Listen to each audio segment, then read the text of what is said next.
waxaan malaynayna ku kulannay xafiiska barasaabka hortiisa iyadoo samxadaasi taagan tahay anna aan xogtaa inaan xaqiiqadeeda helo aanu marayaan barasaabka ugu tagaayay warqabashadii dhallinyarada berbera waan la kulmo waan arkayay sideedaba horta beryahanba waxaa taagnaa su'aalo nagu soo noqnoqonaya sidii madaxweynuhu berbera u yimi DB oo loo furay oo nala weydiinaya maxaa shaqaale ka haysaan waxbaa la qaybiyey xildhibaanada loo qaybiyey sidaan baa la yeelay arrintaasi arrin jirtana ma ahayn oo DB weel iyadoo shaqadeeda madax bannaan saan xogta ku hayo tan maanta waxay buuqu ka taagnaa airportka anigu waxaan u haystay runtii su'aalaha la weydiinayo kuwii hore beentaa laakiin inay wax ka jiraan oo waa arrin gacan togaalaysan shaqo hadday soo baxdo oo airportka laynoo furo aad baan u soo dhawaynayaa laakiin waxaa shaqada lagu shaqaalaysiinaya cid waa inay feer noqoto wixii aqoon looga baahan yahay waa inay feer noqdaan imtixaan galaan wax cad oo muuqda hadda iyadoo oo laba hay-adood oo shaqaalaha arrinta shaqaalaha qusaysa ayaa jiro dawliya wixii dawladdu leedahay hay-adda shaqaalaha dawladda ee civil service commissionka ayaa xaq u leh inay imtixaan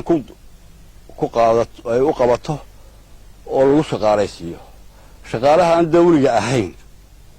ee shirkadaha madaxa bannaan wixii aan dawli ahayn wasaaradda shaqada iyo arrimaha bulshada xaq u leh berigii hore waxaa loo jeeda labor office inay xog dee ka hayso oo wax cad ay noqoto anigu xildhibaano loo qaybiyana ma arag laakiin waxaa xaqiiqo ah oon xogogaal helay in taa lafteedu gacan togaalayna jirto oo xildhibaanada qaar si dadban loo yidhi keenso 4 ama 5 anigu se kama mid ihi kamana qaybihi raallida kama ahi waxaan diyaar u ahay in sharci wax walba ay maraan arrintaasaan ku helay maayar ku-xigeenka wuxuu igu yidhi 5 qof baa jira oo ilaan shaqaalaha baa laysiiyo maayarkaa yidhi 5 qof soo qoro 1 qof aadanuma kuugu daraa taana way cuntami weyday xog hoosena waxaan ku helay in waxyaabo noocaasa xildhibaanada qaarkood wax jirjiraan oo tuhumo badan jiro waa tuhumo badan baa ku gadaaman hawsha ay dhalinyaradu ka xaraaqsan tahay laakiin barasaabka waan iska aragnay socdaalkii xagugaal noqoshada aanu dadka tuulooyinka dib ugu noqonayna qayb ka ahaa uu guddoomiye noo ahaa maayarkuna nala socday xildhibaanadana aanu dhammayn waxaanu isu sheegnay oo arrintaas ilaa barasaabka may jirin saaka marka wax weydiiyena sidii buu ka ahaa barasaabka oo matala madaxweynihii gobolka ayaa go'aan ka gaadhaya intaan ka ogahay buuqna ma dhasheen dhibaatana ma dhacdeen waana dee la yaab in dad xaqiiqadii ma arag laakiin sidaa lai sheegay in meel kale laga soo xambaaro cid oo baabuur lagu soo qaado hadday jirto foolxumay arrintaas u muuqataa sidaan anigu qabo ma arag laakiin hadday jirto